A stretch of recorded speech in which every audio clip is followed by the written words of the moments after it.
membuat kondisi aliran sungai Cilengsi Bogor semakin parah. Selain hitam dan berbau, ribuan ikan ditemukan mati di sungai Cilengsi.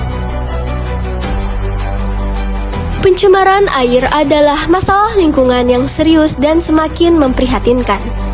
Air merupakan sumber kehidupan bagi semua makhluk hidup di bumi yang kini terancam oleh berbagai jenis polusi yang disebabkan oleh aktivitas manusia.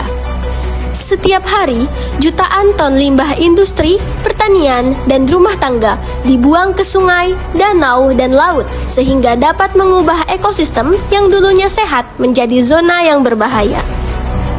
Oleh karena itu, biosorben dari daun kelapa adalah salah satu contoh biosorben alami yang digunakan untuk menyerap polutan dari lingkungan, terutama dari air.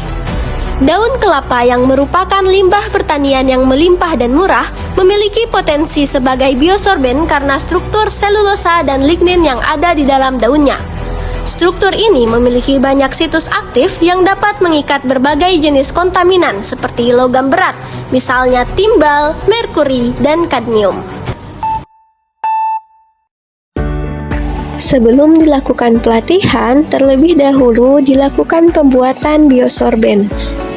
Hal yang pertama kita lakukan yaitu mengumpulkan daun kelapa kering. Daun kelapa kering yang telah dikumpulkan kemudian dipotong kecil-kecil dan dicuci dengan air bersih. Setelah itu, dijemur di bawah sinar matahari. Selanjutnya, daun kelapa yang telah kering diblender hingga halus dan dilanjutkan dengan proses pengayakan. Setelah itu, pembuatan larutan HCl 0,5 molar sebanyak 500 ml.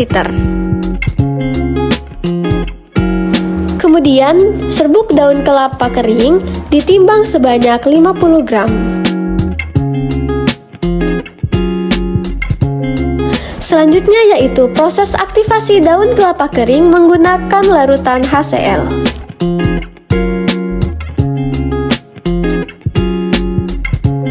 Setelah proses aktivasi selesai, maka dilanjutkan dengan proses penetralan menggunakan Buchner.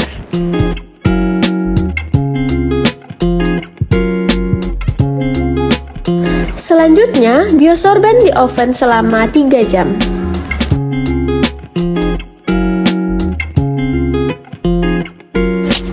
Selanjutnya, kita akan memasuki proses adsorpsi, yaitu dimulai dengan menimbang biosorben sebanyak 41,53 gram. Selanjutnya, dilakukan penimbangan logam Pb sebanyak 0,4 gram.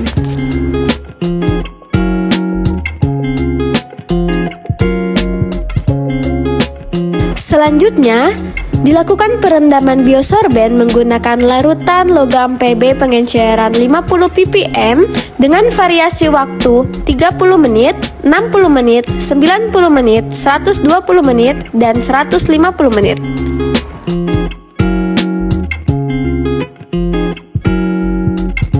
Kemudian, sampel dianalisis menggunakan AAS atau Atomic Absorption Spectroscopy. Pengabdian ini dilakukan di SMA Negeri 1 Sindue, diikuti oleh siswa-siswi jurusan IPA sebanyak 31 siswa dan guru bidang studi kimia. Pembukaan dilakukan oleh Kepala Prodi S1 Kimia, Bapak Dr. Muhammad Mirzan.